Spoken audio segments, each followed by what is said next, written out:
अस्सलाम वालेकुम वरहमतुल्लाहि वबरकातुहू। दोस्तों, जैसे ही वक्फ बिल पास हुआ, मुसलमान तो इधर परेशान में थे और 6 अप्रैल इतवार के दिन रामनवमी थी। उस दिन कुछ नफरती चिंटुओं ने, कुछ भगवाधारियों ने इस तरीके से मुसलमानों के ऊपर कीचड़ उछालने की कोशिश की, दरगाहों में चढ़कर भगवा झंडा लहराया और माहौल को इस तरीके से ख़राब करने की कोशिश की कि कोई हद ही नहीं है। दोस्तों, इस पर मैं क्या बताऊं, एक बहन बहुत प्यारी बात कही है। इस तरीके से मुसलमानों को लेकर, हिंदुओं को लेकर कितनी प्यारी बात कही है, सच्चाई है। हकीकत में सभी मुसलमानों को, मैं तो कहता हूँ सभी इंसानों को देखना सुनना बेहद ज़रूरी है। बहुत पॉइंट की बात की है।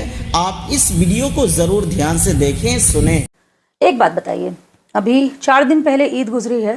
क्या आप लोगों ने भी पूरे मुल्क से कोई ऐसी खबर सुनी कि किसी मुसलमान ने मंदिर के ऊपर चढ़ कर के झंडा लहराया हो, या किसी ने कहीं पत्थरबाजी किया हो, या फिर कोई मंदिर के सामने खड़ा होकर के कोई गाली गलौज कर रहा हो, या कोई अभद्र भाषा का इस्तेमाल कर रहा हो? नहीं सुना होगा। अगर सुना होता तो जितना होता नहीं, उससे ज़्यादा की खबर आप लोगों तक पहुंचती और किसी न किसी मुसलमान के घर के बुलडोज होने की भी खबर आ जाती है। अब रामनवमी, आज रामनवमी है और खबरें मैं आपको दिखाऊंगी, जो उसे देखिएगा और सोचिएगा कौन टॉलरेंस है, कौन इनटॉलरेंस है, ये आपको फैसला करना है।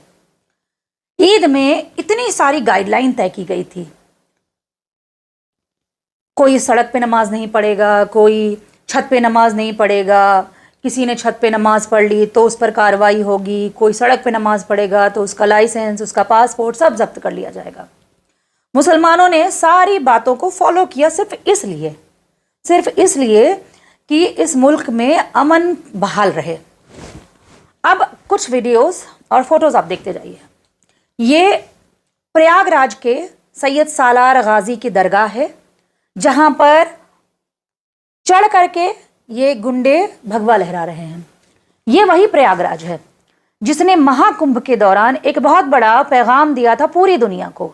जब वहां भगदड़ मची, जब वहां पर लोगों की ज़्यादा तादाद हो गई और किसी को पनाह नहीं मिल रही थी, लोगों को खाना पानी नहीं मिल रहा था, तब उस वक्त इसी प्रयागराज में मुसलमानों ने अपने मदरसे, अपने घर, अपनी मस्जिदें खोल दिया था। मेहमान नवाजी का पैगाम दिया, एकता का पैगाम दिया, अमन का पैगाम दिया, भाईचारे का पैगाम दिया। वीडियोस भी देखिए आप, तस्वीरें भी देखिए।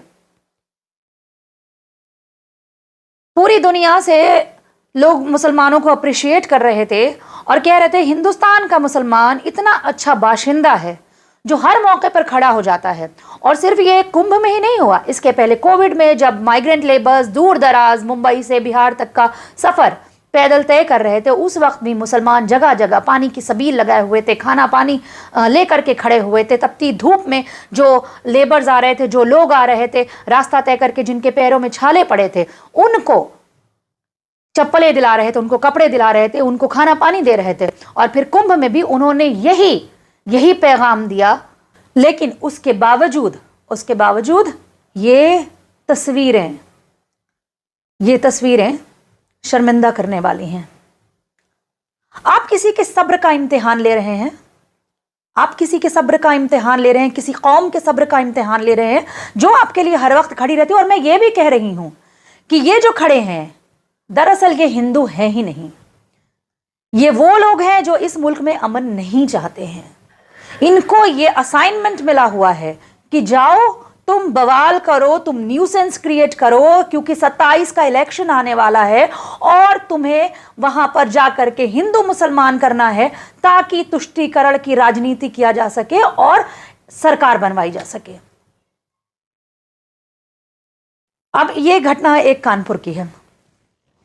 इसमें भगदड़ मची हुई है और बताया जा रहा है कि मुसलमानों का मोहल्ला है, पत्थरबाजी हो रही थी, खुद ही यात्रा निकाल रहे हैं, खुद ही भगदड़ कर रहे हैं।